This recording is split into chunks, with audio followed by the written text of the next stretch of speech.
So these are the key ingredients needed to prepare this mixture. First of all, we want to take a jar and put the tulsi leaves into it. Add 3 or 4 or even 5 garlic to it and add some water to it to grind it well.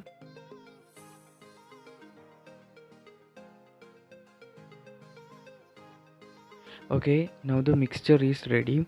Now we want to take a streamer and separate the juice out of it.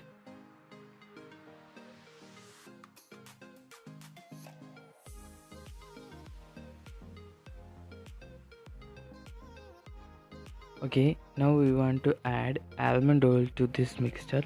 Instead of almond oil, you can use coconut oil, olive oil, or even castor oil to this mixture.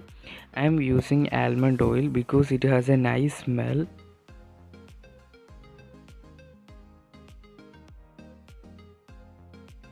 About 10 to 12 drops of almond oil is needed for mixing this mixture. After adding almond oil to this mixture, mix it very well. Now the mixture is ready to apply. You can directly use to your scalp with a cotton pad or even with your hands. If you have a spray bottle like this, then it will be the best method to apply this mixture to your scalp. After 15 minutes you can wash it off. You can use a mild shampoo to wash your hair.